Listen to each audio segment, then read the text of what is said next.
And we're live. I'll give a little motorcycle update. I straightened my handlebars back out after my little crash, and I've gone out like 3-4 times. I went out last night on the bike at nighttime for the first time, which was really nice. It feels so good to drive in like the cool. It wasn't air at night. scarier. No, it was less scary. I went out and like I had to run a quick errand, but then I just like rode around for like probably 15-20 minutes afterwards. I like took a really long way home. My headlight is bright as fuck. Which I wasn't sure if it was or not because I only tested it in my garage. So that was fun.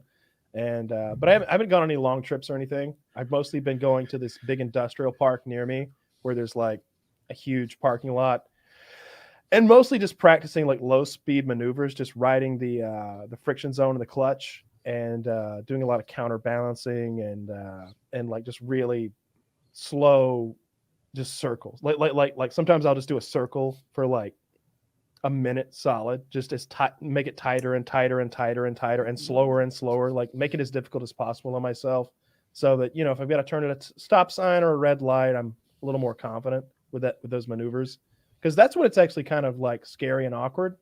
Like on a highway, like going through curves isn't a problem at all for me. I don't mind that at all. I can lean the bike over and I have no fear really. I know it'll do it, but like in like a red light, sort of like a stoplight kind of thing, it's like, I don't know. I don't have that muscle memory yet, and I'm still thinking about what needs to be done, not just like reacting. So it's good to get that muscle memory down. But I'm really enjoying the bike, having a lot of fun. Again, like Conyers Motorsports up there, Mountain Motorsports. If you guys want to pick up a bike or anything, they were so cool to me. I'll mention them again. I think they said they give you $200 off if you buy anything there, if you mention my name. Great people, internet sales team. Dustin's been great. I talked to him today. Nice guy. I'm still trying to learn to wheelie. So I went 50 miles today. DMV license plate place is 12 miles away. Had to go there twice, back and forth, because I didn't bring the right paperwork. Not that smart, but gave me a chance to ride. I rode the bike I like to do wheelies on, and I'm getting better. If you said, Woody, $100 to lift that front wheel, I'd take all your money. I think I can do it just about every time. But It's lame. It's lame. It's rarely over a foot, and it's not very long. When you first learn to wheelie, the move is to get the wheel up and then hit the brake and put it down, so that when you get it up too far, you have that muscle memory, like you've learned the recovery skill. And obviously, that's where I am. Rear brake, right? I'm sorry. Yeah, rear brake. And rear brake. Because you hit because your front tire's off the fucking ground. It doesn't do a lot. Yeah. The front brake doesn't. But if you hit the rear brake, the front comes back down hard, but there's suspension. And it's important to learn to do that before shit gets out of control. And that's where I am. Step one, learn to do that. And I kind of had a breakthrough today. I think I was letting the clutch out too slowly, maybe lack of balls, perhaps. And, inch by inch, I'm manning up a little bit. So nice.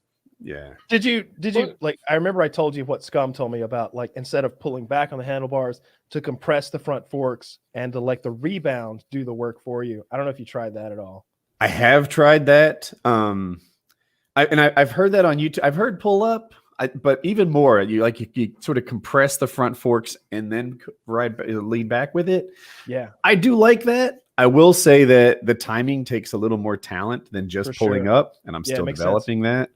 So, but I think that in the long run, that's the way to go. I think. I don't know. Yeah.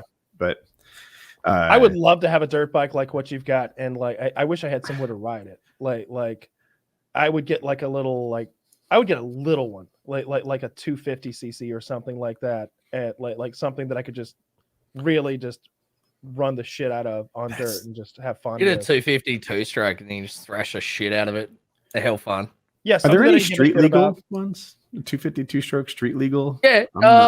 You can in Australia. I know there's a few that I don't know if they do it in America. I don't know. Pretty common over here. If I lived like where I'm from, like Franklin County, like, and I had my dad's place, I would have 2 motorcycles right now for sure. Like, and that would be one of them. I wouldn't even like. I know Scum's got that like supermoto thing. Like, I don't want something like that. I don't want something. What's your road bike car? Honda CB650.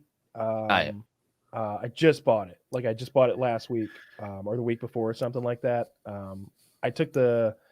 I took a training course, got my license the next day, got the bike the day after that. Is that how they do that? So in America, you have to take a training course, or can you just go and apply? You can just go apply and with the Department of Motor Vehicles, and you can take a written test and you can get a permit. And a permit here is pretty much just as good as a license. It like lets you do everything a license does, but it's not a license. And then if you can do a road test at the DMV, and you can get your actual license, the M thing on your regular card. But I'm taking my life in my own hands, and I'm old enough to know that, with a fucking motorbike. So I went to and did this motorcycle training course. It's a 2-day course with a lot of like in the book, in the classroom training, but also a lot of scenario writing, avoiding obstacles, running over things in the road, how to deal with that, swerving and curves, and really everything. I had never ridden a motorcycle seriously. I had just like gotten on a buddy's like twice, 3 times before in my life. And like, I knew how to use a clutch because I knew how to use a clutch in a car. So like, and I was just kind of doing mostly straight lines and big wide curves. So it's no big deal. But this taught me how to actually do some stuff. And but like still, counter steering to swerve really fast and stuff like that, like the more nuanced stuff. Yeah. And lots of the slow speed maneuvers are the hardest thing for me. Like I going found that really fast. hard as well when I first started. Yeah, you ride. I used to a lot, and then I had a fucking enormous crash, and then I was like, I hate these "No, thank you. stories. They're I'm so good." common. Yeah. like Hey, is that I who used you to wanna hear ride it? all the time, and then there was this event in which I wised up, and we're here in the unwise stage. Like, oh, Yeah, shit, when who I are was these- I'm on Facebook Marketplace, and I found this I don't remember if it was an Indian or a Harley. Either way, it was like, holy shit, this bike's $4,000. Like, I can be there now. I can go. I just need to go to the bank, and I start reading more and more. And he's got like a weird title thing going on though, and that's why I didn't go buy it. But it was like just had a terrifying crash on my like his sport bike. I'm done with motorbikes. I'm getting into jet skis. All bikes have to go, and it's just like, oh, well, shit. And it's like a commonality that you see when you're looking through like Craigslist and Facebook Marketplace ads. It's like, just almost died, and like Gun Surgeon messaged me, like our buddy who lost the use of his right arm on a motorbike. That happened to one of my mates in school, actually. Not an uncommon thing. But first of all, he's doing super well financially. He's got a bunch of rental properties. I think he's great. I think he's about to buy an apartment building. Good gosh. Yeah. He really took that settlement money and turned it into more. Good for you. Gun Surgeon, I hope you see this. I'm happy for you. Yeah, super happy for you, bro. But he messaged me. He's like, first of all, I'm a little surprised that you would get a motorbike after, what happened to me. And I'm like, I did tell your story at the motorcycle training class. I did tell all the other students about how my buddy lost his goddamn right arm on a motorbike because somebody like turned out in fucking front of him. It's never, whenever you hear those horror stories, it's never like, I wanted to take that turn a little too quickly, and there was sand in the corner, and that's what did it. One too, though. Yeah, I guess that is a common. One of this. I've been trying to fit this in. You like driving at night? I do too. It's cool. Be aware that because you have one headlight, drivers struggle with knowing the distance even more. Sure. Yeah, they actually banned like the bikes that like the Ninjas and stuff that had 2 headlights separate. Actually banned those in Australia, and they cut off like one of the lights, and you could only have one on at a time because people would see the 2 lights and think it was a car that was like fucking ages away, but it was actually a bike that was really close because it's 2 lights, and they'd just be like, yeah, I'm overtaking, bang, and then just hit some brick. Oh shit. That makes sense. I have one light. I have one I think I have 2 on one of my bikes. Yeah. You do on the KTM, I think. I'm like, they both light? I need to look at it. Yeah. That's one of the things that like when I saw it, I was like, ooh, yeah. Because the Suzuki I was looking at had incandescent bulbs. And I was already like, here's another thing I'm gonna have to replace. And like, are those terrible? It's just not as good, like look, on your car, you might not care all that much because it's a goddamn car, but like you don't want to you want every advantage you can get when you're just sitting on a 500-pound piece of shit going 70, 80 miles an hour down the highway with 5,000-pound cars, right? LED, right? That The high intensity, yeah, So, yeah. I have a Suzuki. It's a Deere Z400S, and I'm watching a YouTube video. Mine has an aftermarket LED light, but I'm watching a YouTube video of the stock one, and it's at a place that has, we'll call it like weak overhead lighting. You know, not a highway where it's practically daytime on there, but you know, where they're kind of spaced apart. And he's like, look, here's the headlight on, here's the headlight off. There's no difference. The headlight doesn't light up. It doesn't have any effect on your visibility. You're pretty much driving in the dark. But aftermarket, it's better.